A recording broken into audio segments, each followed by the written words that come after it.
Welcome to the 400th episode of Jumping the Turnstile with your hosts Timmy Tucko and Jezbot.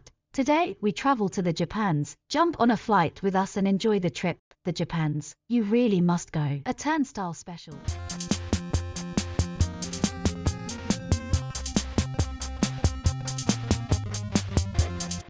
Welcome to the JAPASTEEZ. I'm Jezbot. I'm Timmy Tucko. Welcome home, Taco. Yeah, You yeah. did it, mate. Yeah. Back in the land of the free. Yeah. The big brown land it is. For those that didn't listen to the last episode, called The Japans. Maybe I packing believe. for the Japans. Packing for the Japans. We went. You did. We did. 3-week holiday with the fam. Yes. Survived. No earthquakes. No floods. No floods, although there's There was a bit of, a flood. hurricane. Mm. There's a hurricane hitting Joe. Right. Don't know what that is. So this I think we did see that place. We might have even been there. So well, is this going to be a full? Let's Well, break it down. Why well, not? let's break it up. Mm. As in, like, let's talk it up. Episode bloody 400, mate. 400, right? We did it. This might be a two-parter. I think so. You're going to be hearing a think lot about Japan. If you think that this episode is not going to be all about Japan, you are incorrect. It is. Well, it's more so like I never go on holidays. Don't like beaches. No. Don't like The skiing, don't like holidays. they be cost honest. so much. To be honest, yeah, it's a very costly thing. And also it's one of those things where, because we got the tickets gifted to us via Vanessa's hard work, Yeah. Long hours. long hard firm work, and she got rewarded the tickets. Tribute, some would say. Tribute. And basically, that's great for her. Very good. Very good for Vanessa. You've done very well for the family. But what it is like she wins the tickets, but we also win debt. Yeah. You know what I mean? Yeah. Like, I think the people gift these things on the assumption you can afford. Yeah, like you've got savings for a holiday. Yeah, like, okay, so you've got 15 grand to just fucking waste out of your life savings, have you? No. No. And then you got home and there was a couch waiting for you that you'd already purchased. Look, just in the whole lot of things, I could have bought a dishwasher, but instead I bought a bloody couch before we left, because we had all this abundance of spare cash. No, it's like it was gonna be said and done at the end of the financial year, and then when you order it, and they say, "Yep, we'll get to work and build that straight away." It's like, I want that one. I wanted to buy that one. Just deliver it today. Yeah. It's like, nah, it should be ready. Build it. Should be ready at the end of September. I'm like, well, we're in the Japans. Can you do this? Can you do that? Yeah. And then I have a few little bit sidebar for that, because we're not going to talk about this. This couch talk business. So we might as well get it out of the way in the intro. And then we thought about going on a bloody payment plan. No. So they go, oh, we use these dudes. So we get online. I try and get on there to see if we can do, pay it off. And now we own your mortgage. No, well, basically, we got through the questionnaire on this finance thing, just to spread the money out. Yeah. It's not like we didn't have the money. It's, I don't want to spend it all in one bloody hit, mate. Yes. I want to spend it. I want to span it out over 10 years. You know what I mean? And we get to like one of the last questions, and on this unknown finance suppliers, and they're like, the question was what is the to prove your finances, what's the login details for your bank account and PIN number? I'm like, what the fuck is this? So I called up these quacks and said, that's incredibly highly unethical, Inappropriate. and illegal to ask me Yes. for my login details. Oh, it's just so we can do blah, blah, blah. I said, yeah, but where's this information stored? Who are you cunts? If you don't mind me saying. And she said, yeah, well, I do. And there's no way I'm going to give you those details. She goes, well, they're not stored and blah, blah, blah. I said, bullshit. And I said, well, so who is supplying the money? She goes, we use an overseas supplier. It's like, what, who? Temu? Anyway, so that's crazy. No, always pay up full. If you just don't buy anything you don't have the cash for, and then pay for it on the day. Yeah.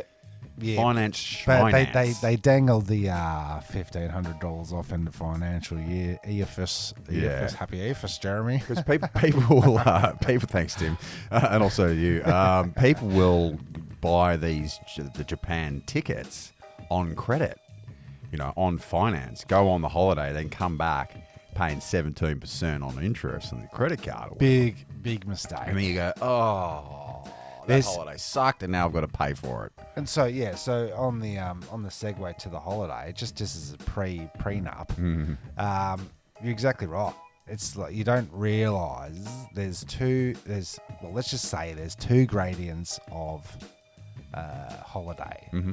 There's the Bali, yes, Thailand, yes, Asia, gotcha. Vietnam, Southeast Asia, all that kind of stuff. We can go there and live like a bloody king, mate. Yes, live large. 14 days. Yes, where they call you Lord, and you got a villa, and all that kind of shit. You got a pocket full of hundos just handing them out. And then they give you the bill at the end. They go, you had 7,000 drinks, and you had like this and that and blah blah blah. And it's like $700. Yeah, and you're like, what the fuck? We should have had more. And then there's Europe, Americas, the bloody the Greece, the Greek islands, the Europeans, the Japans, and the Japans. Shocked to find out that it was probably Australia prices. Yeah, right. With kooky writing. But not for booze and tobacco. Nah, we'll get to that. Get to that. So that's the that's us preamble. Us packing in the last episode, and then just the setup before we go. And shall we hop on the plane? Yeah, we are. Yeah, right. Let's get into it.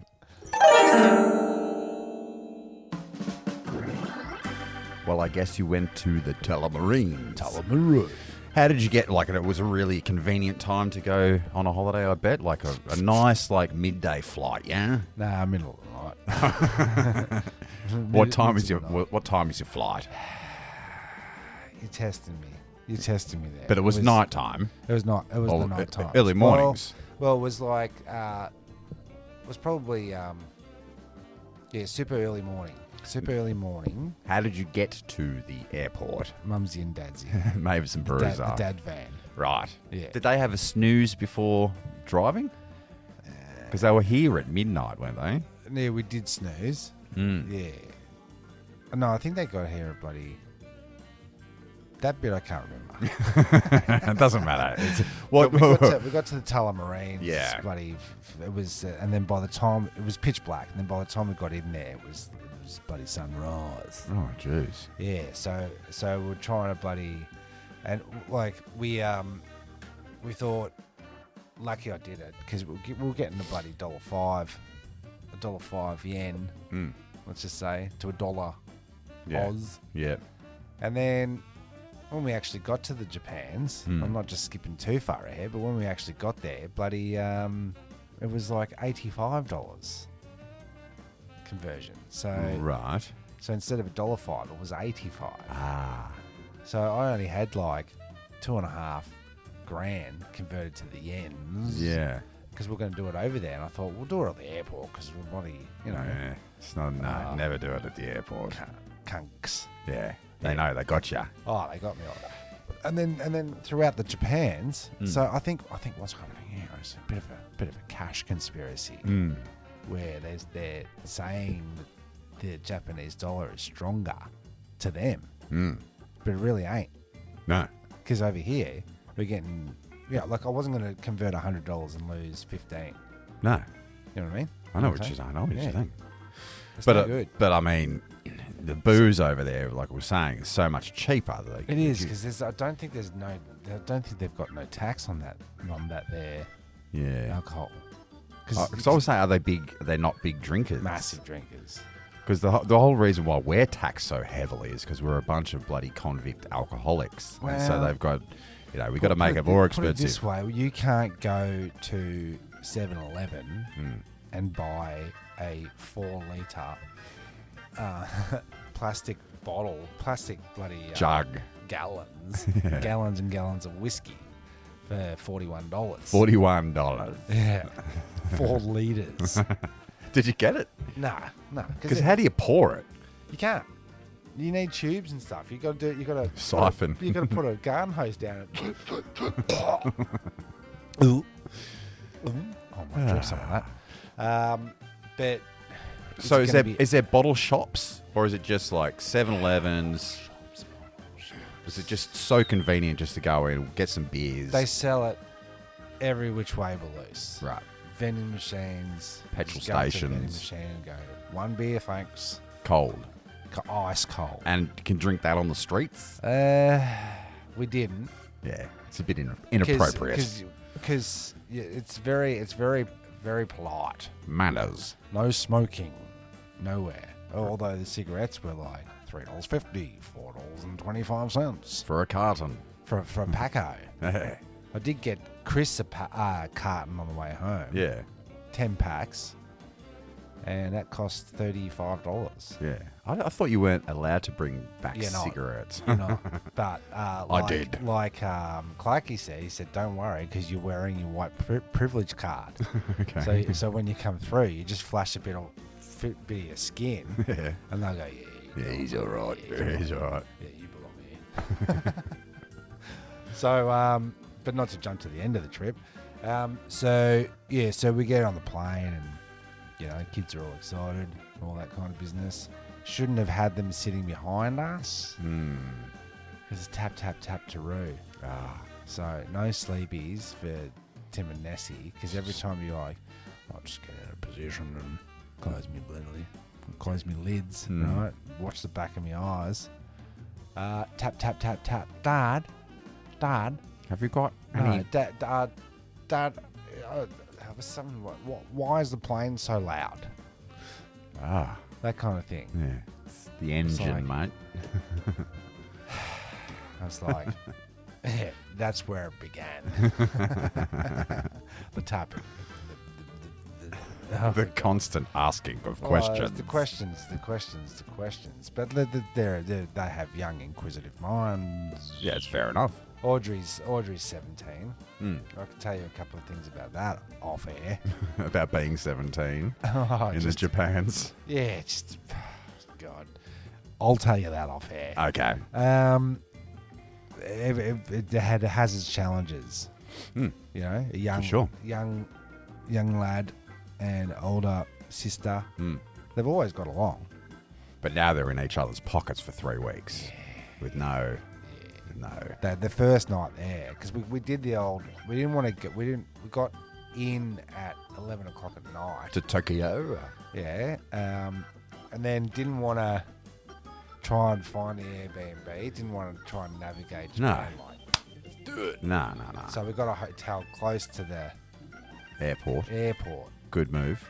Yeah, and then did the old stay there for a night, and then in the light of day, then you can navigate, work out the maps, work out this and that. Translation. Trains are running, and all that kind of shit. So, but they had to spend a night in bed together. And I said, top and tail, dudes. Yeah. Top and tail. Yeah.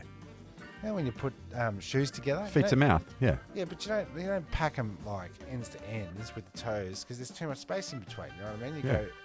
Yeah. Top and tail. Anyway. You leaving all night? It's blah.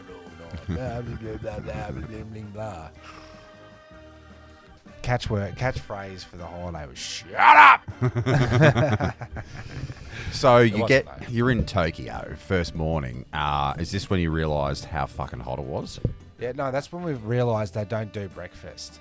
No breakfast. What? No continental breakfast with the bloody egg and a piece of we're toast we're Airbnb-ing it all the way.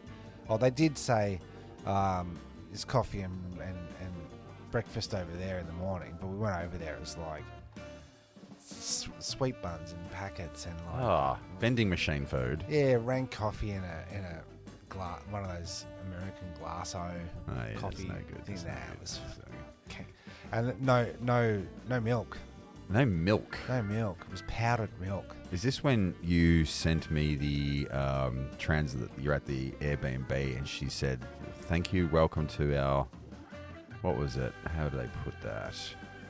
You sent me some crazy photos. Oh, on the plane, one of the movies was Boudica. Ah, Didn't watch Buddha. it. Didn't watch it. Yeah, so hotel, where is it? Okay. Yeah, I'm scrolling back. But we went straight to, now I guess that's probably later, that thing you're looking at. We went to 7-Eleven because everybody's raving about 7-Eleven, and it's sick. It's sick. Yeah. You can get everything, like proper full on meals. Yeah. You just chuck in the microwave, and it's no, super high. Here it is. Dear guest, thank you for the using to beautiful room. Yes, Japanese house room is beautiful always. Thanks. Dear guests, thank you for using the beautiful room. Yes, Japanese house room is beautiful always. Is it beautiful always? Yes.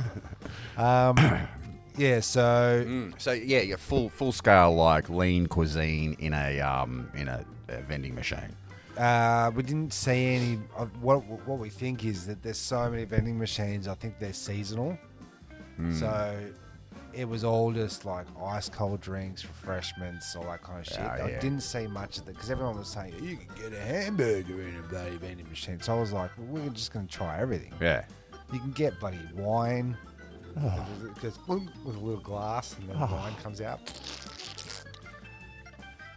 Very low quality wines. I betcha. But That's we didn't see many of the hot food vending machines. So fast food. So you're saying KFCs, you're saying McDonald's, you're saying all that Red Rooster. No Red Rooster. No, No. no, not a Hawaiian pack in sight. No, Hungry Jack's. Okay. Burger King. Yeah, fair enough. But the cuisine was top notch, but it was just as top notch at 7-Eleven. Like, you'd go there and spend your $30 for 4 people to eat. So you just load your bag up with everything for the day, and then you just eat that through the day, and then go to a restaurant. Yeah. If you can find the restaurant that everybody agrees to. Oh, jeez. And now you were saying the food texture could have been gelatin. You don't know what you're eating in the soups or whatever. I got one of the bloody bento boxes, and every item in the box was something I'd never seen before, never smelled before. Taste didn't match the texture. The colour didn't match the taste. And it had jellies and squiddos and tofus. And then so you go, there's your salty one, and then the next things are like a fruity tofu squid. I don't know, it was fucking weird. But different viscosities of food. Delicious. Yeah. Like unbelievably delicious. So you've hit the ground running. And stinking, slapping, sweating hot. Like fucking day one, 38 degrees, 98% humidity. Oh, so great, it's like, great. Like the air is water. Like you're swimming to your next destination. That's what I never understood about humidity. Yeah, what Because about 100% humidity is water. Like, it's raining. It is. Yeah, right? I think so, yeah. It is. You can't dry clothes. So it should be raining, but the heat cancels the rain. Quite possibly. So it's not raining. There's just no relief. Does the relief come through at like 7 o'clock at night? Oh, that offshore wind comes through Tokyo and cools everything down? Or is it just like hot? Nah. Never goes below that. I reckon I felt the wind, you say. The wind. Like the nice cool breeze coming at the end of the day. Maybe twice. The entire time. Right. Maybe twice. So it's still hot, humid. It must have been chugging water. And they were all saying, when we're talking to people, we were going, Jesus, hot. Oh, where are you from? Australia. Oh, it's very hot there. Nah. No. Because while you were over there... We got sweet relief. I was having the fire was going in my house. Yeah, we were jealous. Don't worry about it. We were looking at the weather report at home going, 11 degrees. Feels like 7 though. Oh, yeah, right. Yeah. And this was 38, feels like 45. Feels like the inside of Satan's anus. Yes, that's right. But this is what I cannot understand about the flat Earth. Mhm. Okay. Yeah. Timeline. Right. We're a 1 hour difference. But then you go to Sydney, that's 1 hour difference. Isn't it? Or is it the same time as Sydney? I think the bars, the time frame goes up and down. So you're only, because you're like hovering over Darwin, pretty much Darwin, and then go up, right, is Japan. Yeah. I think we're just above the point. What do you call that? Greenwich Mean Time.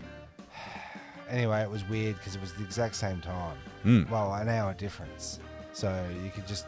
It was convenient for like text messages and stuff. Yeah, no jet lag and all that kind of shit. Because like you get there, it's 10 hours away. So should you have gone in the winters? No, we questioned them about that. They were saying the winter is minus 40 and snowing. So there's never relief. There must be one tiny sweet spot. And we were in it, but we had a heat wave and it eradicated it. So we get a heat wave here, 3 days. Yeah. So and then it breaks, Yeah, it breaks. It breaks. Massive thunderstorm. It and did then not stop. It was relentless. It was Okay. relentless. Almost holiday ruining. Right.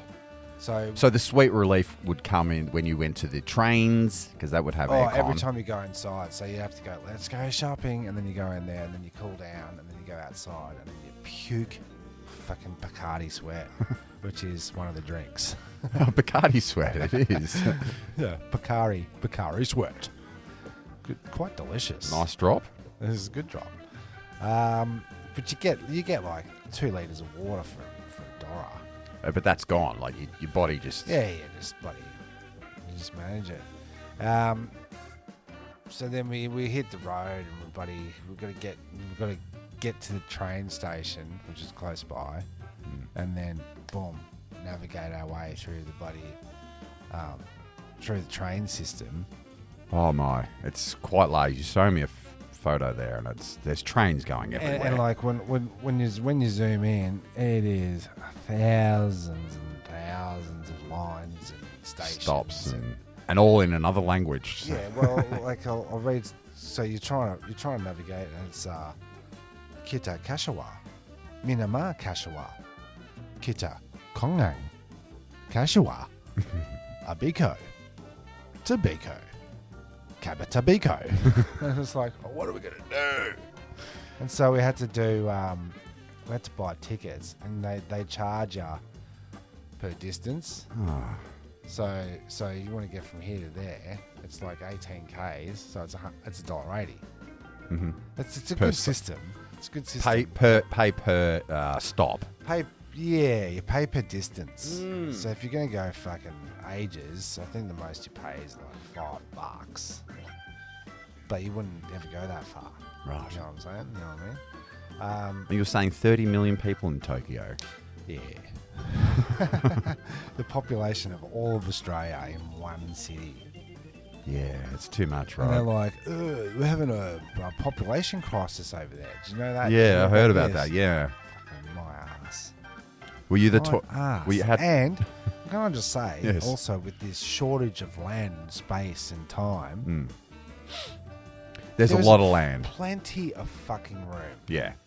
Even over there with all those people. And then you think of all of Australia... Yeah, I know, dude. I know. It is... Everyone... Something's going on. Everyone on the earth should have at least an acre. Oh, shit, yeah. And $1 million. Yeah, that'd be good. And a 4-litre gallon of scotch. They'll spend, let's not get into the politics of it. But, so we get on the train. Basically, the first one's easy because we just go from our airport hotel to the Tokyo. Yeah. Or Shinjuku. And then we get off at Shinjuku.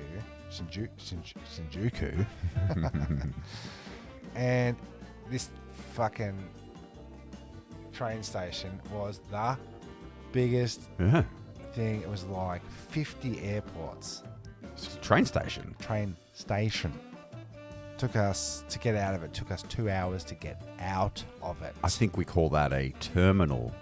It is. It's not It's not a station. That one is. It's the world's second largest. Where all the trains come into that one spot. And then that's the central. That's the central one.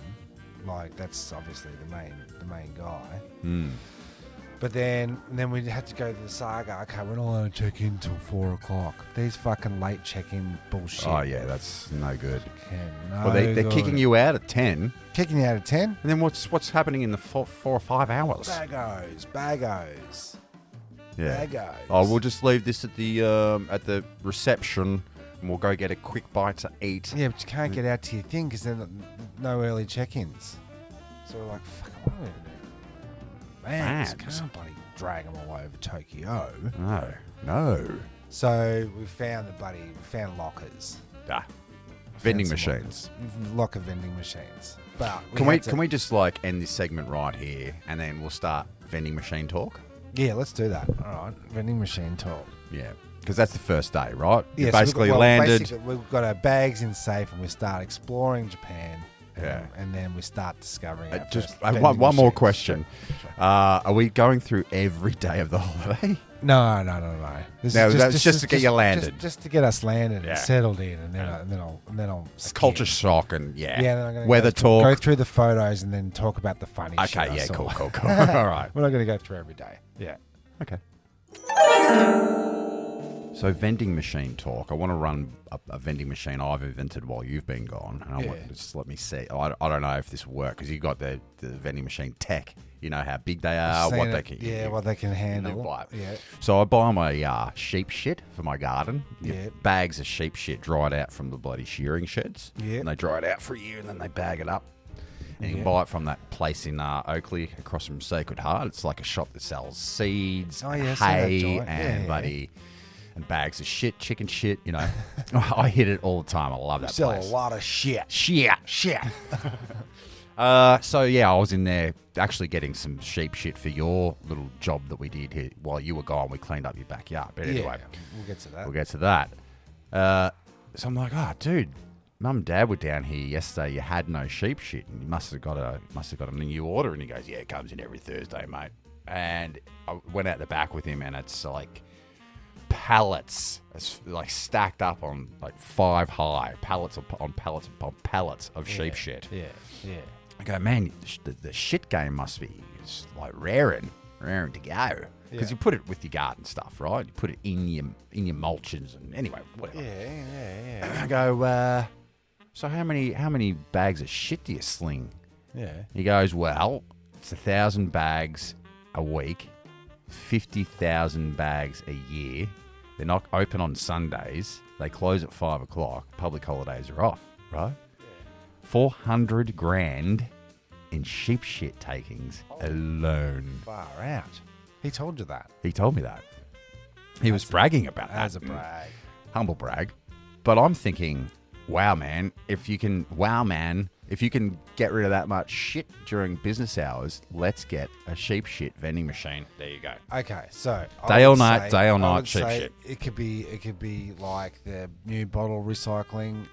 Ah, yeah, 10 guys, cents where per it's bottle. It's a big because the problem with shit Mm-hmm. and then piles of shit is the heat that it generates, right? Yeah. Because it's compost, so it's combustible. Yeah.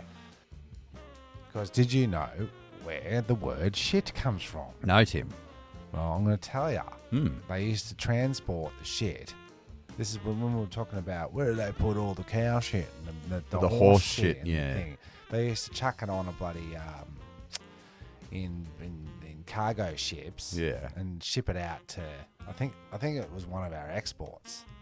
Sure, Shit. because we had more sheep and horses running around here so than it's bloody. everywhere. So for what I think what was mainly used in the city was transport, but what they were doing is they were losing too many cargo ships because they were storing it down in the cargo hold, and it was like blowing up and sinking all the ships. So they used to do big cartons of shit, put a sticker on it, SHIT, store high in transit. Ah. So you stick it up high, if it combusts, it burns and doesn't burn the rest of the fucking ship down. Store, high, in, transit, shit. Wow. No, So- there you go. There you do go. But I think what they do with the sheep shit is they leave it outside for a year and it dries out and all the methane or whatever's in there That's the way dries to do out. it. Yeah. So you got to process it. Process I it. like the idea of going to a vending machine and going 2 quarts hay, 1 part Yeah, sheep, definitely. 3 parts horse. Yeah, mix it all up. Yeah, Puts and then it in there's a bag. machine that goes. Bag comes down and got old fashioned Hessian Yeah. or hemp, and just squidges it up. It's not a bad Sports idea, it man. out. It's not a bad idea. And then bit of moisture into it at Yeah. the end. I'll take some Shit juice, or you could just get gallons of juice. Wow, this is the next thing because when I buy this is what Kassenhoff was saying. She's like, it's too big though. This vending machine. I was like, yeah, and you have to keep restocking It's- it, but it would send you a text message going, "There's only 5 bags left. Go restock it." Yeah. The sheep shit, you get like a 20-gallon barrel of water. And you get like 5 scoops of dry sheep shit, right? And you put it in there. You make a witch's brew. You Yeah, let I'll it say. brew, and you leave it in poo. which is brew, and you leave it there for like 3 or 4 days, and it's sort of like, Jimmy's up, the good stuff, whatever. And you can use that directly on your indoor plants as fertilizer. Like, so you're right. Like, 1 scoop of poo in water is enough to fertilize fucking miles of garden. Take away the sheep shit. Can we? Start doing sheep Fertilised tinctures. juice. Yeah. The I think that's what they call sea salt, Charlie Carp. I think they've got the tech down. Jezzy's shit juice. Yeah. Jezzy's joy juice. Yeah. Garden. Pardon my garden. Yeah. You know what I mean? So, yeah, Pardon. all right, vending machines over there. So they are like fucking everywhere. Everywhere. Like water, drinks, food. Well, the Clothes. food not so much. Food not so much that we saw, but no panties. What, no used panties? No. That's a... No objects, no things. It was purely for servicing the public. What about little toy, like, I don't know, no, let's say toaster. Can you get a toaster from a vending machine? Like white goods? Or like... No. So it's a little bit more. It might have been like that, but I reckon after the events, Yeah. I think the city done changed up the style because there wasn't many people on the street, so you couldn't have the food vending machines, Sure. and then you weren't even allowed out. Mm. And then you get back out into the real world, and it's bloody sweltering hot. So it makes more sense to do like refreshments as opposed to like, because like you could walk 10 meters and you've passed 45 restaurants. Mm. So food's everywhere. So you don't really need food in vending machines unless you're like on a train station on the platform. You know what I'm saying? What was And the even on what was the platform, restaurant? There's a little 7-Eleven. What was the restaurant you went into that was all cubicles and you weren't allowed to talk or look at each other? That we'll get to because I that's think really that's good. because that had the reason why I filmed that and sent it to you because it would scream Jezbot. Yeah. Yeah, it's one of those have respect while you're But eating. we'll talk about that because I think you'd have many comments on that. I love that. Yeah, you get coffees. All their Coke cans are bloody super big. Thin. $1, $1.10 or something. Pornography magazines? Only at 7-Eleven. I thought you said there were no 7-Elevens, it's all vending machines. No. Like In the is- 7-Eleven, it's a vending machine. the 7-Eleven is a vending machine in its own, Right, pretty much. gotcha. Like everything's, you get everything. You get everything. That panty thing, though, is very disappointing. Which one? Oh yeah, no panties. I think there's a I think you'd go to the like main. There is some car park out in somebody rural Right. thing where you like it's a truck stop, but you go to the like, we'd pull over at the side of the road and there's a dunny. Yeah. They've just got like 50,000 vending machines. You just go there and just go. I think that's where all the good stuff is. Right. But you only get to see that on YouTube. I think OnlyFans has probably taken away the vending machine pandy. But it definitely must have changed up. But then you got then on the other side of it, you got Gashapon.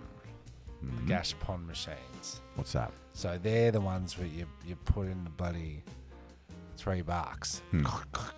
They give you the egg, and the egg's cool. got the thing in it. And you Is it cool stuff? Collect them all. It was pretty sick. But then Vanessa was fucking over it. She hated it because every time we saw one, we're like, Gashapon. I reckon we spent about $700 on Gashapon. on little what's this you got? Was that a Gashapon? It could have been. This guy is a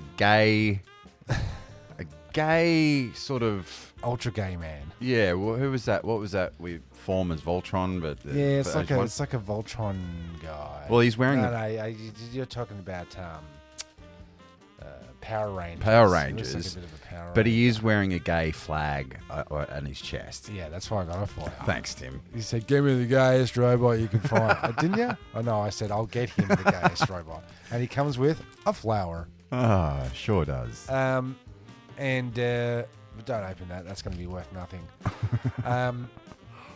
But there was like, millions and millions and millions and millions of these Gashapons. It'd be like, in one of the machines, you could get like 5 or 6 of these guys in different like positions poses with towels around their necks. They're in a sauna in their full costume. Oh.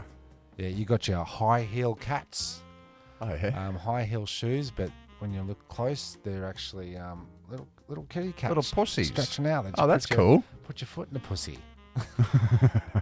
And then you've got the 1 to 12 scale, collect them all, 4 type, $5 a unit, B-Max wheelchairs. So, yeah, you can get appliances. No, that is this big. Oh, it's like a matchbox. Yeah, it's like the size of a 50-cent piece. All right. I'm like, oh, that's weird. And then you've got every type of food. You've got your croissant family. They've got all smiley faces. French breads, yeah. And if in doubt, this is if in doubt, I think this should be across the board, all over the world. Yeah. Chuck a smiley face on it. It just brings joy to everything. Can I demonstrate? Here is a standard, what do you call this one? Power board. Watch the transformation as I just put eyes and a mouth on it. Look how happy he is. And look, it's like the sunbeams are coming out of his... If you ever turn him into a sun, plug, Tim. If I went like that... Yeah. Oh, he is. Every plug. Every plug is a happy man. But this guy... sad. This guy, he's a sad he's man. Not happy. There's always one not happy person. So draw faces on everything. Draw faces on everything. It makes everything so joyous. So the sheep shit, if I put a sheep's head on it, it's just like a face. So I think I've got to market this sheep shit idea a bit better. You have. It's like put a smiley face on it. It's a poo emoticon. Exactly. Everybody's using the poo emoticon because it's so bloody cute. But we're talking about shit here. Here's another interesting one that I found. Is an array of available novelty shampoo bottles. Collect them all. There's no shampoo in them. No, they're tiny key rings. Shampoo. Just so I guess in a city of 30 million, someone's going to want to collect Someone's going to want it. And then you've got wow, dead fish. Do they make small models and stuff, and you need to get the wheelchair and the scale? No. What is it scaled to the 25 to 1? Like, what do we? 1 to 12. So you could put it in a little. You could if you were doing an animation. Now that you mention it, yeah, the scale is right. So if I was collecting Star Wars figures, they'd have 1 to 7 scale miniature everything to go with my 1 to 7 scales. But I guess it's 1 to 12, which is the robot the side. Gundam robot guys. So you could get your Gundang. Okay, well, and put him in a. I wish I thought of that while I was there because it made sense. That makes sense. There's the collect them all satanic set. Oh, it sure is, with a little bit of a witch's hat, a pentagram. And the The owl. The Chronomicron. What is it? The The Death Book. Satanic Bible. That was cool. And then we got That was cool. lipstick, pencil. But everything's got a smiley face on it. Just, So it's like show bag stuff. It's just like walking around, everything's But in a it's show like bag. super high quality. Oh no, the Christmas, where you at Christmas and you pull the poppers, and there's always a different prize in there. Nah, not that. But like high quality, Yeah, we're talking like worth it. like a compass that actually works. Yeah. Miniature cameras, miniature this, miniature TVs, and then you press the button on the thing. The TV channels change. I'll show you a little vending machine, and it comes with little cans, and you put the cans in the back, and you press the thing, and it goes, and cans come out. No shit. It's fucking nuts. It is fucking nuts. Is there money to be made if we went to Japan's and then bring home some vending machines? There's one at Glen Waverley. Get yourself down to Glen Waverley if you want the experience of what it was like. They've set up a shop there. A shop full of vending machines. Yeah, perfect. They're $15. They're the little ball ones. I want to get up there and check it out and see if it's the same ones. But you could do a pop-up shop of just that shit and get the really good ones. There was and then we'll wrap this section up. But there was like a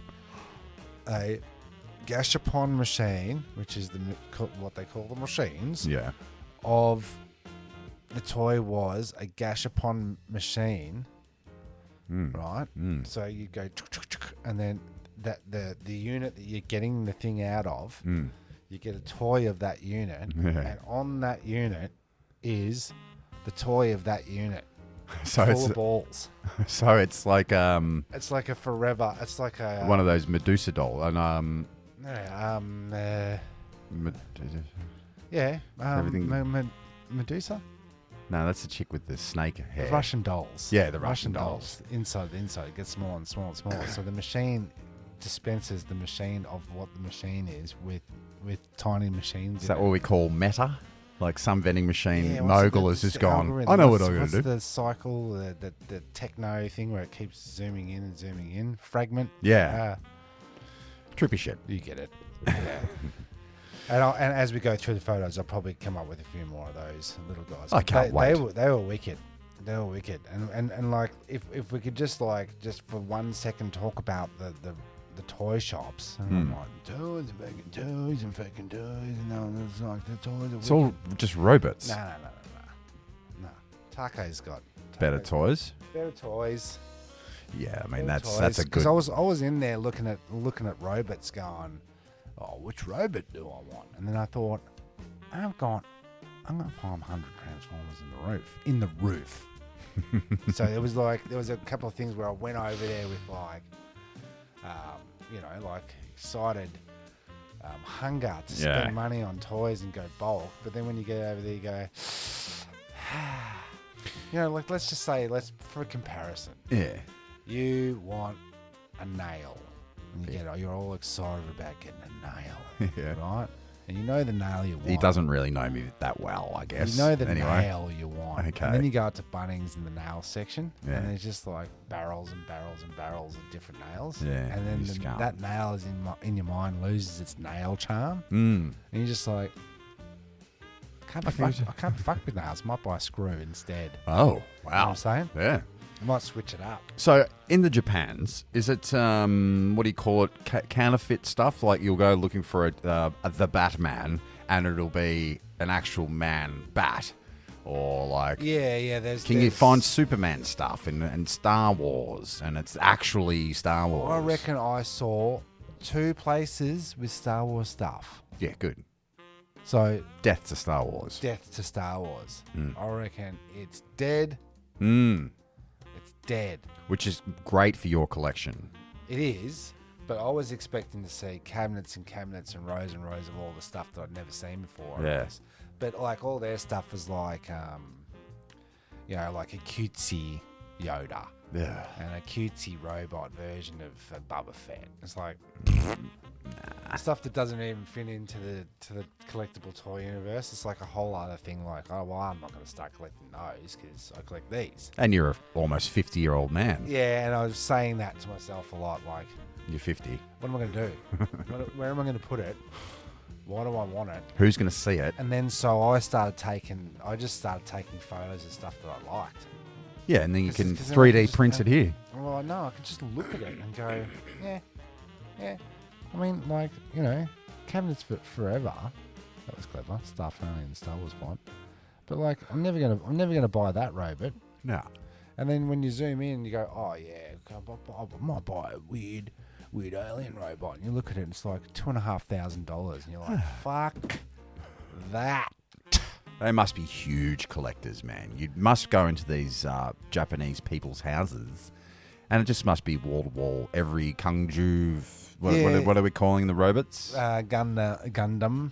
Yeah. And now, is that a style of robot, or is that just anime? Like every robot anime is. robot. We had to look it up because we're like, how do you choose? Because there's just so many different things, and it was confusing because they look the same, but they're not the same. No. You know what I mean? And then you get certain artists doing Well, their version of it. It's like the Smurfs, man. Think of it this way: it's the Marvel universe, Yeah. and then in the Marvel comics, they split it off into different alternate universe worlds. Yes. The universe we watch, our Marvel universe, Universe the C. movie, it's like 209, Yeah. 5A or something. Yeah. And then they've got the exact same storyline, but an alternate universe with the same villains, same heroes, but just done differently. Different color schemes. So and when you see the Ninja Turtles, and every time the Ninja Turtles come out, they look different, Mm. and then it's that. So it's kind of the same thing. So Battle of the Planets, which is G-Force, oh yeah. that's like a spin-off of the main story. So every year you have to go collecting again. So we looked it up, and we're like, and then it showed you a scale, and then if you think about like the Star Wars movies, and then all like the Solo movie and the Rogue One, and where they fit into the timeline, where they split off, they had those. Yeah, they split off into all the different shoot-offs. Yeah. Different dimension. Yeah. So basically, what you do is you pick your thread, Yeah, and you stick yeah. to it, because you cannot possibly be into everything. And then there's the big full-scale ones, but they're puzzles. They're puzzles. You make the models. Oh. They're sick. So you'll have gradients of like 4,000 pieces, like pro. So and then like easy, and then entry level. Question. And then like miniature ones, pre-made ones, and then machine ones. are these toys? Are the adults buying them, or is it kids? It's adults, isn't it? It's everyone. They're Like, all so got nothing to do over there. I don't know. Like, what do they do? Let's- They go to nightclub. Yeah, all right. Let's review that in the next segment. All right. Yeah, just so the general vibe, the people, Great people. great people. So we got to a station where we're like, oh, we're on the right bloody platform. We're going to the right bloody place. How do we get to here? How do we get to there? And I just said, fuck it. I'll ask that dude. I asked this guy, he's, I don't know, 17, 18 or something. Said, oh, how do we get here? How do we get here? He's like, oh, follow me. And then put his hand up, and then guided us through the station, Hordes of people. up escalators, down, like he was ready to catch his train, and he's just like, yep, I'll help you out. Oh. And then we walked for 10 minutes with this dude with his hand up the whole time, so we didn't lose him. And then he guided us to somebody else that could help us. So this is where you want to go. Ask this dude. And then I asked this dude, and then he helped us. So there's signs everywhere that's saying like teaching people reminding people how to be good citizens. So if like they had a picture of white dudes and a picture of Asian people helping them, and saying, Nice. do this, help, because we had a translator, so you can go up to all all the signs. Oh yeah, augmented. Turn all the horseshoes and crisscrosses and all that kind of stuff into English. Right. And then it would say like instructions like always help, always be courteous, take your rubbish home, Rubbish. Just on rubbish. 0 bins. No bins. No bins. No rubbish. No bins, no rubbish. No cracks in the footpath. No potholes. Clean, immaculate. From here to Hades. Right. No graffiti. 0 graffiti. 0. No tags. Actually, I went past the place and there was a few tags and I recognised the tags from Australian tags. Yep. Pricks. Yeah. Ass wipes. Is that the direct translation? Yeah. That's it. And then we were going to see a temple and we got off the busso and the little old lady would just said, "Oh, which way's the temple?" She's like, "This way," and then walked with us for 10 minutes down to the corner. Went, "Oh, you go down there, and then you go down there, and then you go down there," and then she turned around and went back to the bus stop. Oh, that's very sweet. So sweet. Outrageously. And were you curious. trying to give him a chop out? Like, here's a $5? Nah. They will not accept. Will not accept. Charity. Nah. Temples was sick. Temples are bloody. At what point did you all like go, we're all travelling now, we're relaxed? Is this day 3? You like sort of settled in? When we landed in Tullamarine.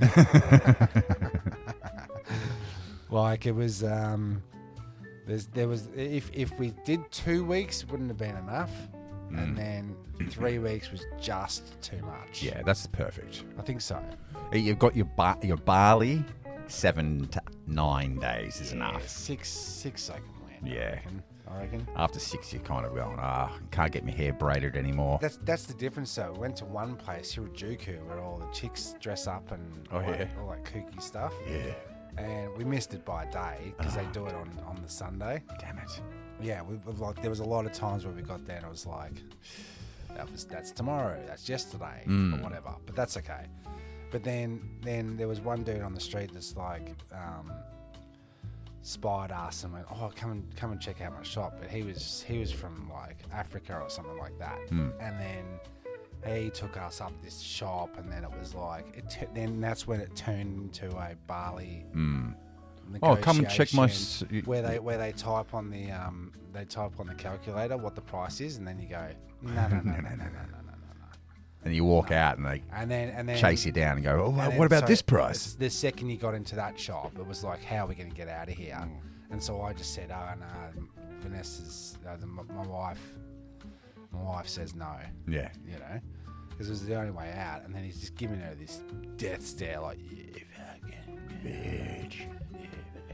So that was the difference. And then you go back out in the street, and there's dudes holding up signs saying, "Do not be solicited off the street." There is, like scammers in the area, like warning everyone. Yeah, right. Giving you a guide. Was there heaps of Aussies? Yeah, a couple. But like there was a lot of times where we felt like the tourist thing wasn't real. Well, there's 30 million people walking around. You probably wouldn't even run into. More Chinese tourists than anything. Yeah? How do they act? Very rude. Right. Very rude. Right. Grabby and needy and, Gimme, want. Pushy. The police? Very courteous. They're there as a service to help guide you through. That's weird. Yeah, it's very strange. It was like very different because we looked at the news at one point and it's like going on in Melbourne and the police were like bashing protesters. Yeah, well, that's a weekly event now. This what's a sign with the dude and his crutch is bulging and he's sore. Yeah. Yeah, don't lift things too heavy because you might get a hernia. A hernia. Be careful. Stay hydrated. Be a good citizen. Pick up your rubbish. And then we hit a couple of the bloody. So if you go there and like looking for stuff like electronics and all that kind of shit. And then you find, what's near me? And they go, I'll go to this shop. And so you go to this shop, and it's like 9 levels. There was one place called Don Quixote. Yeah. Right? Yeah. And like when we rocked up to Shinjuku, one of the big cities, and it was like a rave was going on. Yeah. And everyone's like filing into this joint. It was Priceline. Really? It was Priceline. A high-rise Priceline. You pay less at Priceline. 9 levels. Right. Of, you go in there, it's like shampoo, Band-Aids. And that's one level. And then the next level's... There was 9 levels. Panadol. It was 9 levels. It's all in that video. I don't want that one. But it was like... It was ridiculous. You're saying that there's just too many shops. Too many shops. Too much product. Too much product. Like... Every shop had I some... can't even like... I think I took a photo of the thing. It was like... There's if you're in doubt and you know you're looking for a job over there, become a sign writer. Because the signage is just like out of control. It's more signs than product. Neon? Everywhere. Everything. Everything. But then once we did the city and the toy shops and this and that, the 7 levels of this and the 14 levels of that, and like specific shops for specific things in specific areas. And you go there and there's 58 high-rise buildings of stuff, and like it'd be restaurants down there, but you go down a little thing up an elevator, and then you get up there and it's like 9 levels of superstore, and it's like packed. Right. It's ridiculous. So there's cities on cities on cities on cities. And that'd be like the hat district. Yeah. We found fedoras, a fedora shop, Fedora Galora. Just hats. Just all the same style hat, different colours. So anyway, after the chaos of that, we got on the old bullet train, which was sick. Super fast. And can you feel how fast you're going? No. But you're going like 300k an hour. Yeah, at least. Yeah, at least. Hammering. So the difference is if you caught, you can do it the old fashioned way, and do it all super slow. And to get to where we were going was like 10 hours, but on the bullet train it was like 2. So it's fast. But then that was on our way out to Kyoto, which is more temples, more gardens, more rural. The Ubud of Japan. Yeah, and that was sick. And while we're there, we had complimentary bikes. Bikes! And good hot coffee for a change. And believe it or not, I had to give Mason a crash course in how to ride a bloody bike. Yeah. 12 years old. Yeah. So you've never... He's been on bikes, but he's just like... Can't be stuffed. It's different here. It's lots of hills. It is lots of hills. Everything's flat there. So the best way to get around was just to ride, and that was the best. Riding bikes. Electric? Nah. Just pedals? Push bikes. Wow. Gizos. Far out, man. So like you get across the city in 20 minutes on the bike, or 35 minutes on the bus. Yeah, you know what I mean. So you just ride there, and then you get to see everything, and then there's parking lots everywhere, and we're talking like bikes. I don't know how you'd find your bike again. That's what I found in Amsterdam, because they're a bike very flat, and it was like at the train station. Did you ride any bikes while you were there? No, not once. Shoulda. Yeah, just like a car park full of fucking bikes, and they're all the same colour. Same colour, same bike, same everything. But one thing I did see, and I want to try and find it, is because we fuck around with bike locks here. Yeah. And chains and all this kind of shit, fucking remembering your code and all this kind of stuff. They've got these little like shoehorn things on the back wheel. Oh, yeah. And you just go, and it unlocks, you take the key out, and then when you're done... No, so you go you leave the key in, you unlock it, and then you ride around, and then when you leave, you just take the key out and it just locks. No one steals bikes. Well, I'm assuming Bikes no one everywhere. is bothering stealing a bike. No, there's bikes landing up against everything. So you could just pretty much take one if you wanted, and because they're just going to take one. And We would, and the Chinese would, but they wouldn't. right. So, like, that's the thing. When you know that there's, like, if you left your Makita on the front passenger seat, it's gone in the morning, and you've got a smashed window to deal with. Yeah. But over there, you just leave it. Like, because they were even saying that you could leave your bag in a corner in Shinjuku, in that station with the billions and billions and billions of people, and then go back 3 hours and it's there. No one touches it. Now, is this because they're super polite, or they're so uptight, or they just don't want to be It's not shamed? communist, is it? They're not. They're not not commies, are they? No, I don't think so. It was like, I don't want to get into it. I don't know. Buddhism? There's a lot of Buddha. Yeah, that makes sense. No, Catholicism. Maybe that's the ticket. Yeah, but in that show, The Japans, no, Shogun. Shogun. It was like the 16 deities, and there was a whole bunch of priests Catholics. and Catholics there. So maybe not in the main thing. Maybe that's a British. I don't know. Probably should have done the We weren't research. being plagued with Jebus. The city of no sin. But isn't it interesting though? There's none of these. Petty crimes. There would have been petty crime, but I don't think people are committing crimes. I just don't think.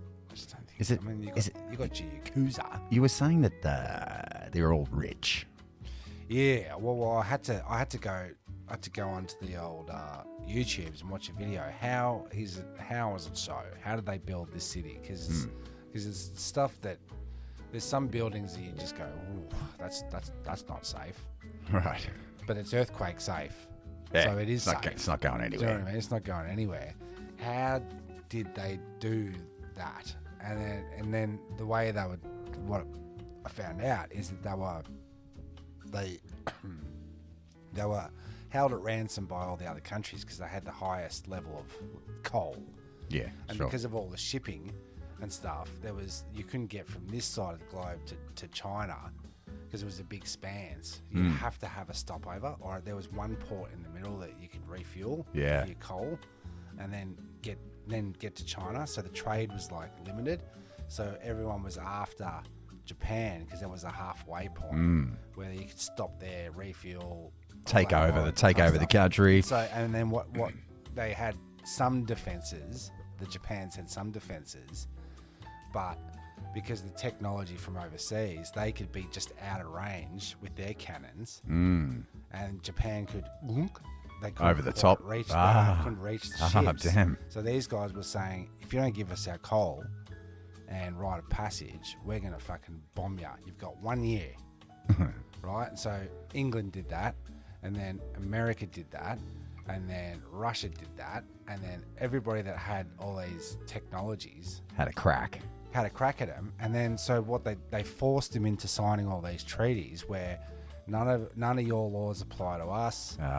We can have free trade. We can do this, and all these like really unreasonable terms. Sounds like all the army bases America has in Australia that we're something not. like that, Prime yeah. Minister isn't Yeah. even allowed to A go little to. bit like Yeah, that. a little Yeah, bit just like a that. little Yeah, bit yeah, like yeah. And so then it got to this point where they totally sold Japan out, right? And then Japan was just there to service Everybody, all the sure. tyrants. Yeah.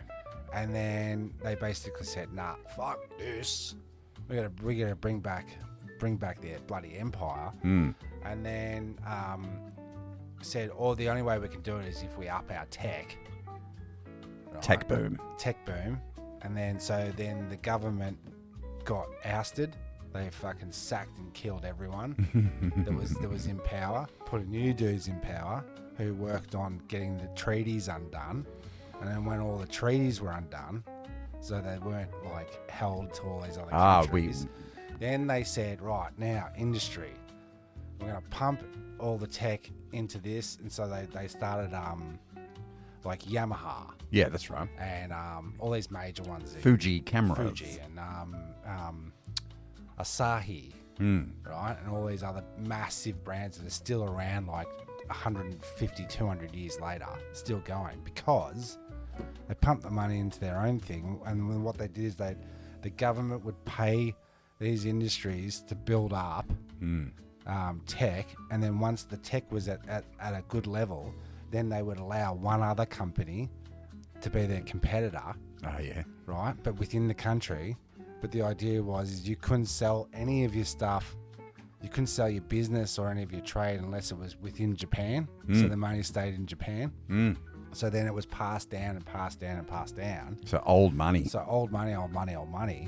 And then they were able to just boom. And then they got to a stage where they became a superpower. And then World War II. And then World War II. And then we were a bit hungry. And then we had to bomb the bastards. Is this why disposable income, you've got so many vending machines with little toys selling vending machines? They got like so much like sort of flush of cash. Well, they don't go out and take drugs and do stupid shit. And No. So they just got cash, flush with cash. I'm going to go and buy all the Gungams. Yep. We've got cash. We've got cash in the family. So you're saying hook up with a nice Japanese lady? It has its other benefits. How much the skin is smooth. Pins for days. Took a few photos of some pins. Thanks, Tim. But we're in Kyoto, and that's like we stayed at like a tradish 60s Japanese place with the old mats everywhere, bamboo mats on the floor. That place was sick.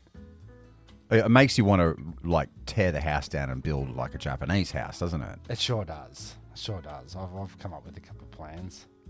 But you know, like this place is like a very shanty looking place. You know what I mean? But it's the simplicity of it all. When you get in there, it's just like everything has a spot and a place and a reason for having it. We don't have all this shit. Like you look around here, it's like we're fucking drowning in shit. You're drowning in bloody Star Wars figures, mate.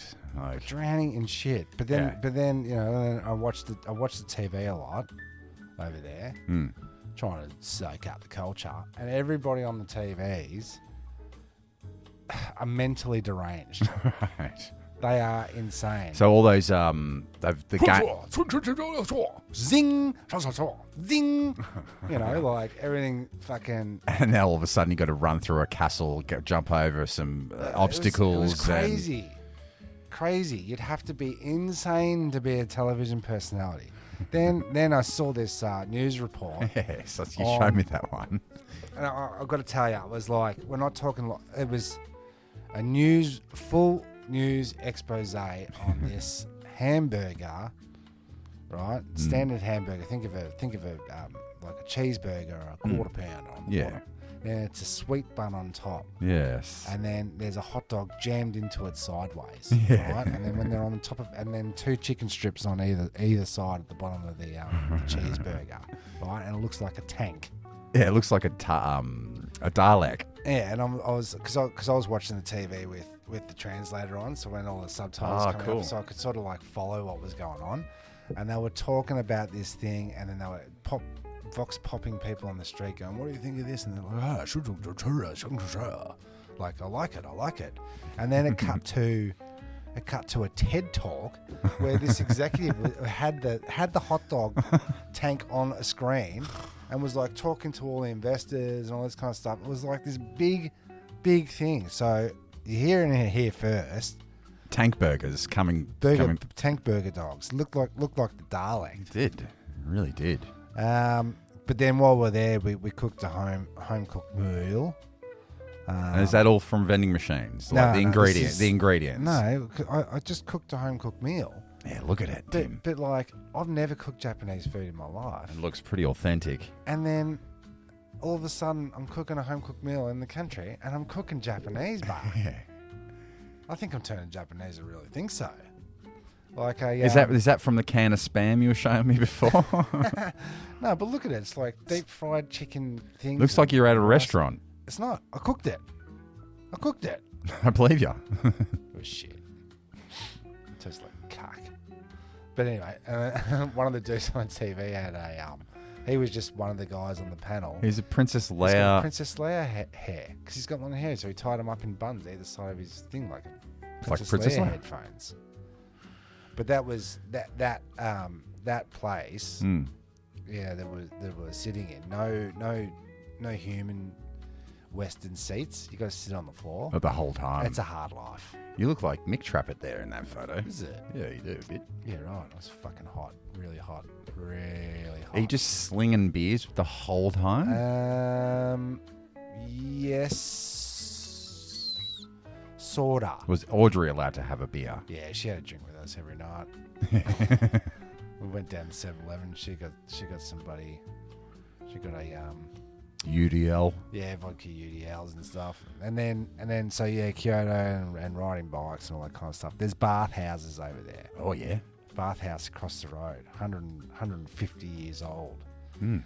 And it's divided into two bits: men's onlys and women's onlys. Damn. All nude. Oh. Nude. This is As nude as you could, as nude as the day you're born.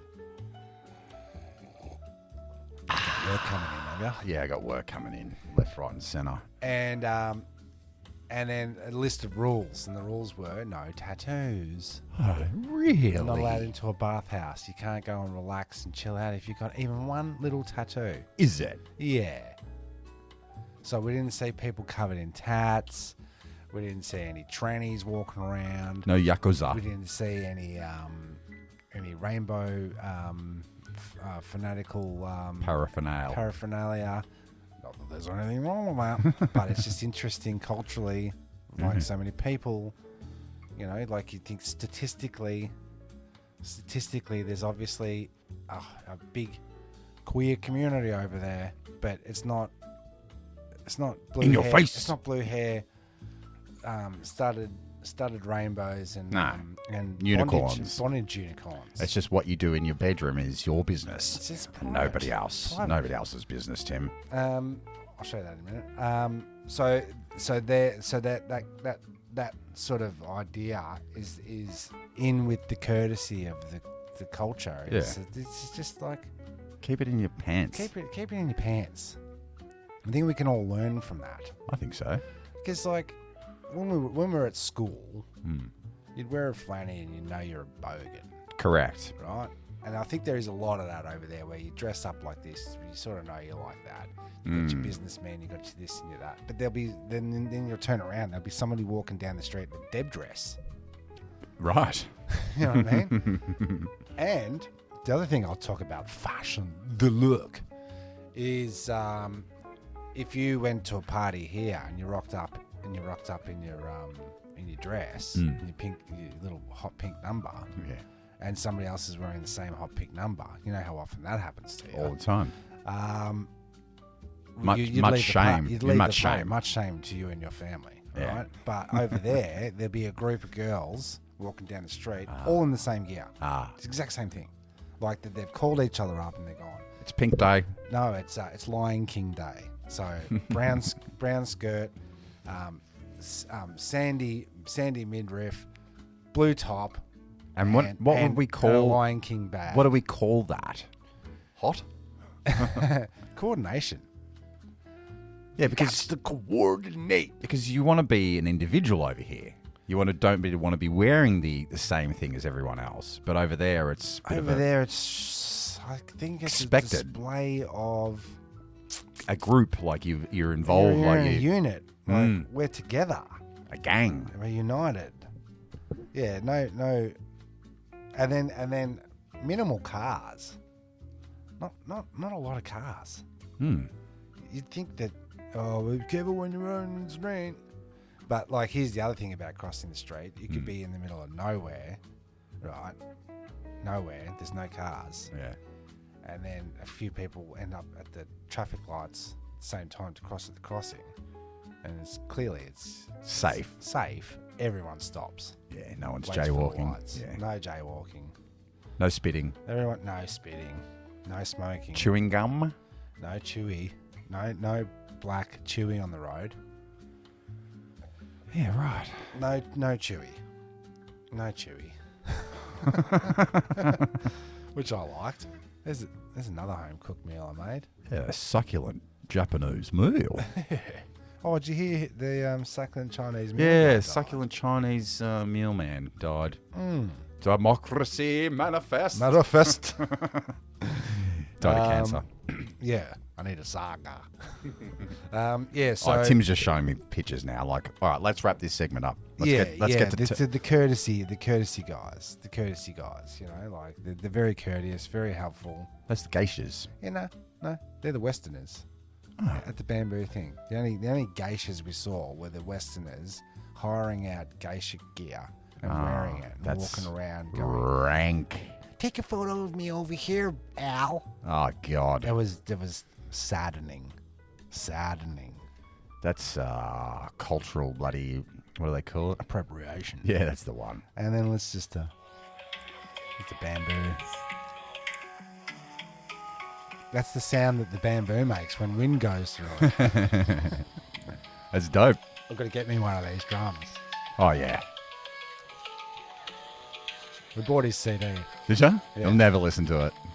I know. I'll probably sample the shit out of it to tell you the honest truth. Good eh? Relic digging for records. This is sick murder. Can't believe I made records. Can't believe it. Yeah, I did. And Right. everybody said records. Yeah, I gave you $100 for records. And it was too much. The $100. Can I get some change? No, it wasn't quite too much. But you got it. You got Wow, fuck. more than your More than money's what I worth. bargained for. Just on the weight, because we do buy in kilos. That's a 3 kilo bag of records. Yeah, Tommy. it's a quarter of a milk crate. So we got myself the Love Unlimited Orchestra Barry White Classic. Bazawaza. I got Hall & Oates, Funkadelic. Holes and Ozza. I'll get through this quickly. Yeah. Pointer Sisters live at the Opera House. Yeah. Donna Summers. The best of Silver. What is it? Silver Convention, the backup Silver- singers for Bazawaza. She's got a camel toe there. Tim. Sure does. Disco bad goods. The Bee Gees. Pink Floyd that I didn't know existed. Amangama. I didn't know that's. I didn't know I think that's that's their first album. GG. Then we got. I don't know what this one is. The Neither Singers do I. Neither do I. Unlimited Acapella 1. I took some chances. Took a chance. So is that going to be all acapellas? I don't know. I can't tell you. Okay. Quincy Jones, the dude. Breakestra. Yep. Classic. Motown Soul Stars. Yep. That's best of. Yep. We've got best of disco hits. Which is a wacky because you said to me, well, part of your menu was like, give me thug, give me soul, give me fucking rock and roll. Yeah. Right? And then give me some disco, but mate, if you're gonna give me disco, make it fucking weird. Yeah, it did That's say the that. fucking weird one. Good. George Clinton, the P-Funk All Stars. Oh, yeah. Another George Clinton. Thank you so much for Oh, that shit, one. yeah. I love That's that one. sick. And the P-Funk All Stars again, which is I'm going to listen to that as soon as I get home. Yeah. Because I've been listening to records. Yeah, good. Like on the weekend, just cleaning up 'cause the I house. hooked you up from a scooch space. Yeah, a core space. fucking awesome turntables, and I've been bloody on a Sunday or a Saturday putting on a record and Yeah. listening to the whole thing, Something to it. back to front. Yeah, and then Classic. like we did with the Lego, you can come around here, fill a crate, and then take a crate for a month, Listen and then to just them. listen to them, and then bring them back. It's like a You can- library. You can borrow some records. Is that recording? Yeah, mate. Yeah, right. So the record shops, what's something that everybody knows, a space that everybody knows. Coles. Yeah, but which Coles? A standard Coles. Oakley Coles. Oh, let's just say, it's like pretty big shops. Go basketball court. Okay, easily half a basketball court. Right. Of just rows and rows. Hundreds of records. Rows of records. Split into sections: rock and roll, disco, techno. The hip hop section was quite small at that one. And I was sort of struggled to find, like, with all those records, I struggled to find. I got 2 at that one: the dude and, Or the Alan Don or something. Parsons project. Yeah, okay. Because going through it, it was like real world prices. Beastie Boys 120. Ugh. Jurassic 5. Quality control. Quality control for $95. It was like sort of JB Hi-Fi prices. Mm-mm. I'm like, nah. Maybe Japan isn't so good for No, vinyl. but I was- Is that what you were thinking? Like, I've been scammed. I've been. myself at the toy cabinet again, going, got it, don't want it. Like my hard on was completely soft Flaccid. for the records based on the prices. Yeah. But then the minute I found Union Disc, which was like upstairs, downstairs, they $1 this, $2 this, that. 50 cents that, $1 this, $1 that. Because All you've said quality. you've And said then, in like within 5 minutes, I had a stack like this. you've said in the past, and you'll say it again. You prefer to buy by the kilo. Records should be like. Yeah, absolutely. I want like I want 10 records the for the price of I've one. got 20 copies of because it was 20 cents, and you can find it at the op shop. There it was like $70. Oh. Yeah, it's that kind of thing. Could you do? Wait. Could you and I? No. No. You thought of it? Yeah. I'll finish the sentence then. Do it. Could we get a bunch of cash? Nah. Get a plane ticket. Go straight to the Union Hall, Yeah. wherever the record player store is, and just go right. Rally. We got 3 days. Load up. Yeah. We could. But it wouldn't be. It would be the Kramer and the bottle return scam. The bottle return scam in Seinfeld.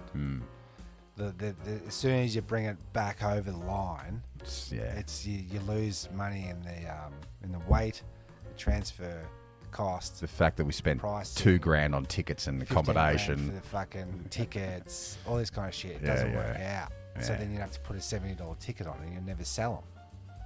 And I think that's because that's where all the records go to die, because no one's buying all those records. Well, I'll tell you where- Tower Records, seven levels. I tell you the true But then place a record But player. then I get there, Yeah.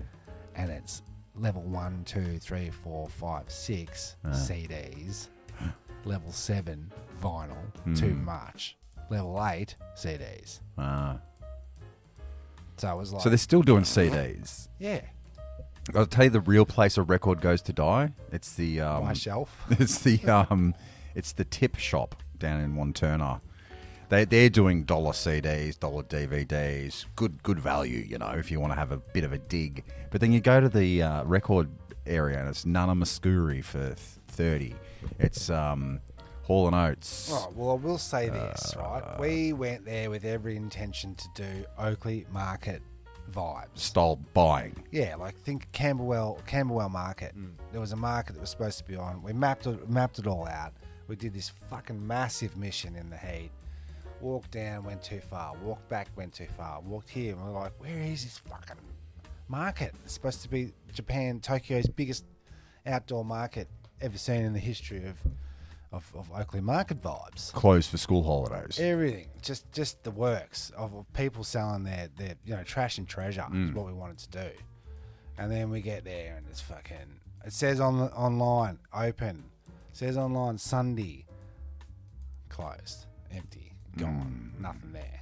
So then we walked around for days looking for op shops, secondhand shit, all that kind of stuff. While we're going out, trying to get Is off that the a thing? track. Is secondhand op shop car boot sale a thing? This is where the money is.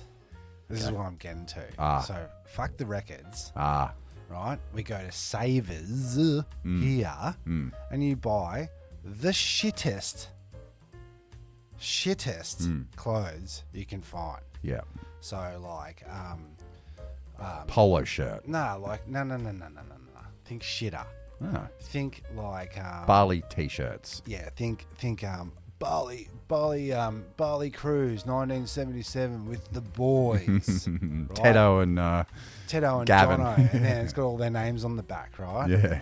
And then, so what would you pay for? You wouldn't even wash your car with it, Yeah. right? And over there, it's like $125 Because it's so for this unique. T-shirt. Because it's But it was like so blindingly disappointing to go into the op shops and go try to look for stuff and look for cool clothes and all that stuff that was secondhand and supposed to be trash. Just fucking ridiculous. So you're saying we fill up two luggages with crap, go Bring 'em over over there, over empty the there. bags, fill them up with records. That's how you do it. Because my father-in-law Timo, when he goes to like Southeast Asia or whatever, and he'll just buy like the lighters, like just it's a Marlboro lighter from Vietnam that's clearly brand new. It's not vintage or nothing. No. Buys it for $1, brings it back over here, puts it on Marketplace, and sells it for 20. Yeah. He's sold so many little lighters. That's the way you do it. That's the way you do it. That's the way. Because someone's going to want those Eggo things you were saying. You open it up and there's a vending machine. Well, then I looked up on YouTube and went Gashapon on eBay at Gashapon, and there's like a bundle for $300. But then you get them here, and then you start a toy shop, record shop, thingo shop. You know what I mean? Yeah. There is ways to do it, but then you got to declare it on the way back. So if your items on the way back exceed $9,000 in our you're value, going over there for a shopping trip, and that's you're not allowed. Yeah. You're not allowed. What about the car boot sales and stuff? Wouldn't it be like, because it's such an ancient culture, like they're going fucking grandma's teapot, and you find out it's worth like $700. Yeah, okay. Over there. Yeah, We did that. Yeah. We did that, and then their Oakley markets. yeah. Their Oakley markets are craft markets over here that you get in Brunswick or something like that, where it's like Crocheted and potpourri it's like and sick, really cool, but just stuff we just like didn't want it. Jewelry and ancient stuff and vintage this and vintage that. Too pricey. So there's no. So what I'm saying is appreciate the markets here. The food markets, good. Oakley market, good. That other piece of shit, Camberwell market, yeah. All right. Yeah. yeah, good. So we're gonna go to these markets now with a different set of eyes on. Because we were planning on going over there and like putting shame on our markets, but we found out we've got it damn good in that style of shit. We've got our op shops are still good. Like I'm gonna look at it differently. Very interesting. But shoes over there, it's just cheap shoes. Did you have your size? They did. Right. They did. So that's a So we also found out that everybody said, oh, you can't get size 12 shoes because you all got tiny feet. yeah. They're racists. Which that's what we found out. You're a racist. You're a shoe racist. But yeah, they had everything. They had it. You just got to be able to look. So the records 6 out of 10. Disappointment, like for factor of like If I had to rate my disappointment from 6 to 10, I would say 6 to 10 or 1 to 6 or 1. So let's from start 1 the to scale 10 at from 1 to 10. Yeah. I'd give it a 6 in disappointment. 10 being the most disappointed. 10 being the most available, and then like as soon as I took a photo of it and looked at the photo, I instantly went, "Oh man, I want to go to that shop and have a dig." But when I was there, it was a 6 because it was like good, but shit. You know what I mean? Yeah, I know. Yeah. Buy my records, but don't buy my records is Exactly. one of your Exactly. That dude could make a fucking killing. He really could. Fox, eh? Yeah, mate. But I want to touch on that story you told me about running into. Oh yeah. Yeah. So let's get. Yeah, we'll do that. We'll do that, and then we'll do the wrap up. So 6 out of 10 for disappointment. Yeah, absolutely. But it's a sick record. Oh man, these are great. Thank you so much. Find the right record shops, Relic. Fuck off. I was there, mate. I was there. Shit, I'm DJ Relic. So what's the trippiest thing what happened? Well, the trippiest thing, and this is like, yeah, we were at the Golden Temple, which is out fucking, let's just say in the middle of bloody nowhere, Yeah. right? And Very specific place to go to as well. yeah, and there's a lot of tourists there and all that kind of shit. But when Audrey started school in year 7, they said, "Oh, look, some of the options for being at Brentwood is that you can take a trip to Europe or the Japans in year 11. So Something to look forward to. Something to look forward to, yeah. that your parents will never be able to afford. And like Ness and I was saying, yeah, well, you know, like if it comes down to it, maybe we could scratch up some fucking coin and like let her go to Japan's. You know, like if that was the option. It's a good experience. Yeah, because we were trying to push for her to do Japan, but she wanted to learn German. German? Yeah. Yeah. Nah, mate, that's a Dutch is not good. That's a 24-hour plane ride away. I've done it. It's yeah, not good. Exactly. It's not exactly. worth it. Learn a cool language. She should have learned Japan and these. Yeah. Us these. Anyway, so there was a trip when she's in year 11. Now she's in year 11. Like now. Yeah, but not at Brentwood. She's left Brentwood. She's at another school. Anyway, so we go to this temple out in the middle of nowhere, and then we go into the temple, and we're going like through the grounds and like down to the back outskirts of this thing, where there's like a gift shop or some shit like that. And then we fucking run into the tour group from Brentwood on the Japan trip that we would have sent her on. It's crazy. And so we are in Japan. They are in Japan. And at the exact itineraries. The exact minute that we would have been standing next to the Brentwood dudes. Didn't see him again. There's Audrey. That would have been on that side of us rather than this side of us. Yeah.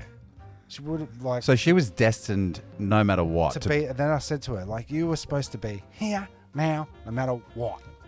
No matter what. Because you would have gone this fucking spot. She would have like wanted to go to that Japan holiday if she was still at Brentwood. Yeah, she probably would have pushed for it if she was learning the Japanese the whole time. Yeah. But how trippy is It's it? weird. And you didn't run into at the airports. You didn't see anyone from Melbourne. You didn't go. You must be coming from a good radio. I was waiting to hear Relic. Never heard it. Never heard it. You did wear that jumping the turnstile t-shirt. Everywhere. With your head and my head on it. Which is now, I might have to burn that shirt. Yeah, it's sweated through it. Yeah, but the trippiness of that's like, crazy. Being the same thing. So it's like when you're at the crossroads of life and you're like, I guess I'm never going to get to do that thing.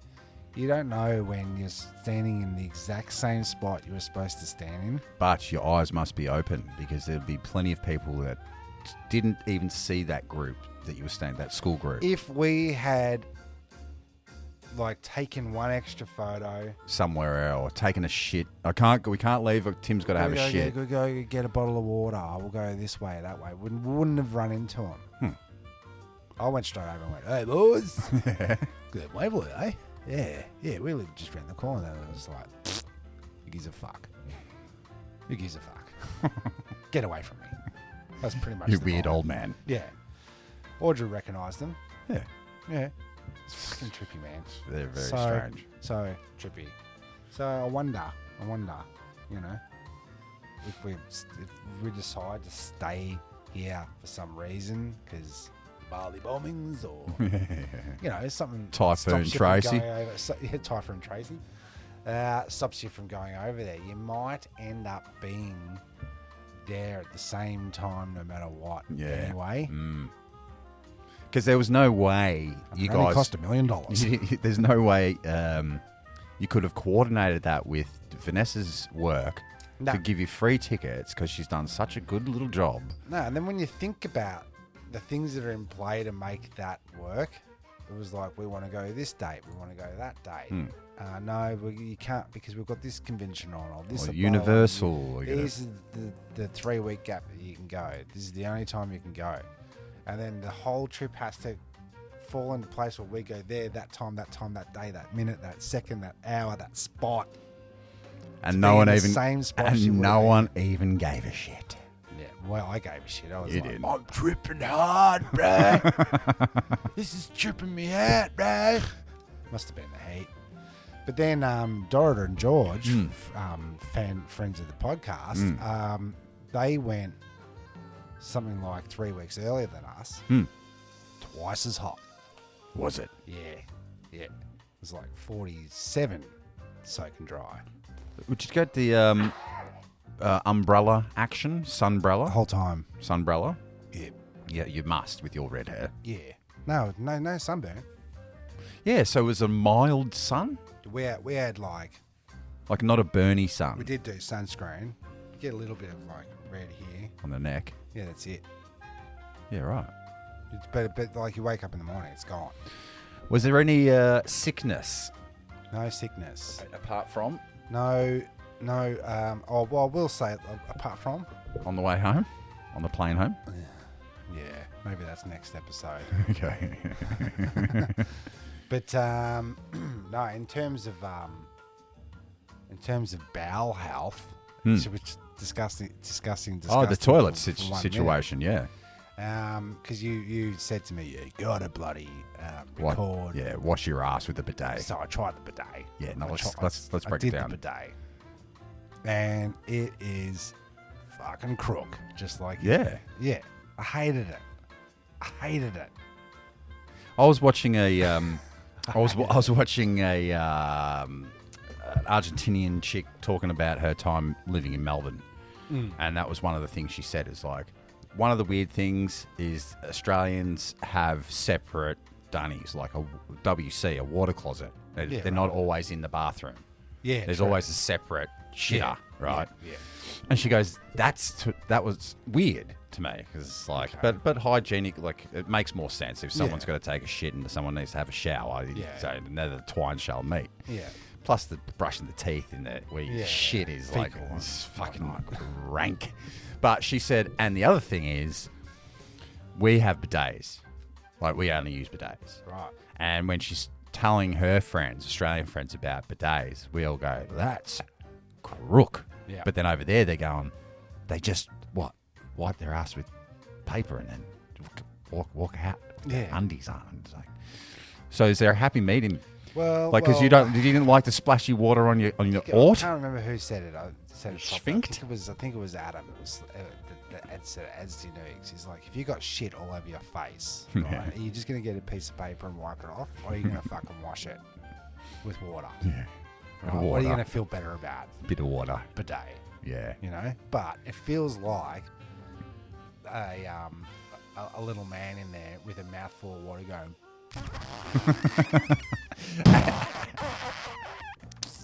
Well, and then hairdryer. No, and then you get toilet paper and you dry the bloody. Your wet cheeks as well, yeah? You dry the bot. So is it a precise, squirt into the ring hole? It's direct. It's direct. So And then you gotta dance around and make sure you get all the area. It's crook as warm water, yeah? I guess.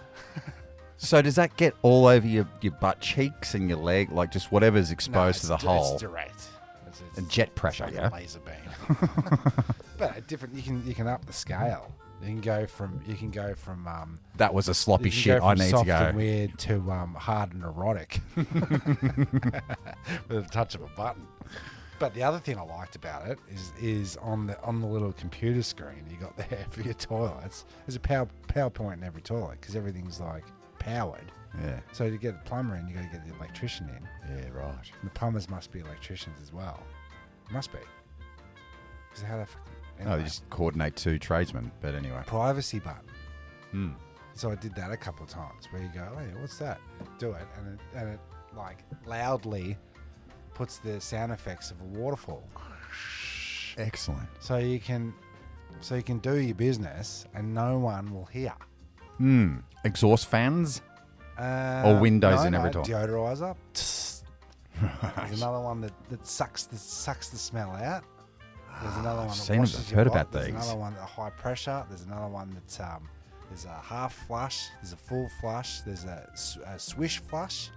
So it comes out of another hole, and then so instead of toilet brush, you press the swirly one, and it goes and washes the bowl. It's sick. Genius. It is. And then on the top of the toilet talk, you flush the toilet, and then when that instead of the cistern filling up, It's a hand basin. basin. Hand basin. So no I water. don't touch that water. Nah. A wet. Cass and I are actually thinking about getting one of those dunnies because we Pretty sick. want to put a water closet in our house away from our bathroom. Yeah, a dunny, and there's not going to be a room for a little sink. You know those little sinks that you can't even get your hands in. The only way to do it. I've never seen them here. The only way is that top cistern. I would get one of these bloody Japanese toilets. Worth it. Worth it. But let's just say, as a poo report, never had such robust and handsome turds in my entire life. The size of a man's forearm. Well, you're drinking so much water and healthy food, Tim. Like it's. That was great. We shredded weight because of the walking and the sweating and the diet. Oh, have you got your steps and your health? And then I don't know about this bloody steps guide, right? Yeah. Because I said, oh shit, I better put on the health thing because Jeremy's going to ask me. And It's always there. Switched on, he's going to be fucking pissed off. It's always there. Health. So I turned it on. I think it's always on, Tim. Right, and we were walking and walking and walking. How many steps do you reckon I was doing? A day? Well, at work I do just walking around about 7,000 to 10 to 12,000. So you'd have to be upwards of 13,000 steps a day. Okay. Going up, down escalators, around the shops, back forth, up to the bloody 7-Eleven. Highlight steps today. Was that today, or was that? Go month and then. Go month. Go show all health data. Is that how you do it? Mm-hmm. An average of 724 steps a day. Nah. No. That's what we were saying. Well, like, so it's not accurate. So I was saying, fuck, Jezbot must be doing fucking 40. Because the phone's not reading it properly. So it must have been like, because we had to do a charge on the phone a couple of times a day. And so it was in the bag. Yeah. So it must have been changing. Yeah.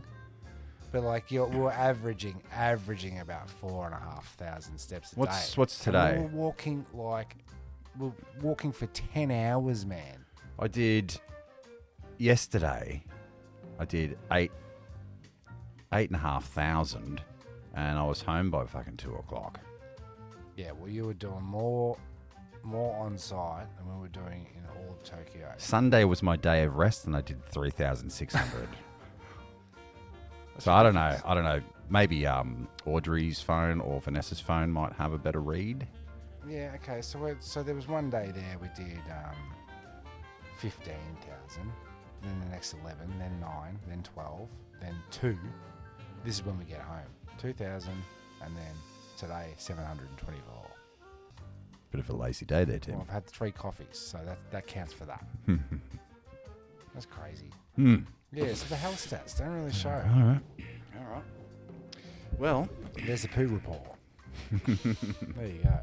But I'm sure there's other little things that'll pop up, no doubt, in the next couple of episodes. no, we're going to rinse this we're going to talk about this for as many episodes as we can, man, because I did nothing while you were gone. Yeah, right. I've got stories for days, mate. I haven't talked about Universal Studios, Team Labs, the Gundam Museum, bloody Bamboo Forest. Didn't go to the Suicide Forest. Didn't go to the Suicide Forest. Probably a good thing. Yep. Yeah, just so much. Wow. Yeah, but there you go. 400 episodes. Jezbot. Oh, yeah, bloody good work, man. Bloody good work, bloody mate. Yeah, so... I can't believe we've bloody done it, to be honest. So how much... I did want 500, but... Do we do another 100? Yeah. Another hundo? Yeah. All right, let's do another hundo. I think the goal... This year, to get 50. 150. This year? Yeah. Get 150 episodes in. From 400 to 500 to 650. in a year. We're going to need to do some research. No, that's 550. Yeah, we only want 100. Not 250. No, let's get 100 episodes in this year. Over the next summer. It down. Been the same. Well, that's 2 a week, man. Mm-hmm. Yeah? Yeah? Okay, we're going to have to do We've some... got our radio play. The radio play. Oh, you guys, you wait. We're scaling up the Batman. Oh, we scaled it up. Yep. We're going large. All right, let's get out of here and then do an outro. Yeah, no worries. Yeah, right. Well, as Taco just alluded to, it is episode 400. It's done. We did it. That's it. Yes, thank you for listening for all the years. Yep. Or if you're a first-time listener. How many years? 2016 we started. Is that? Yeah. You're right. April 1st, 2016. When do you reach veteran status? I think we're there. Is it? I think over 300 episodes, you're a bit of a veteran. Okay. All right. Noted. Well, Japan sounds amazing, and you really, really must go. You really must go. More to come in the next episode in bits and pieces. We'll try not to bore the shit out of you. Nah, I think it's interesting. And I'm Jezbot. Thanks for coming. Thanks for the records, Taco. Thanks, mate. No, Yeah, bye.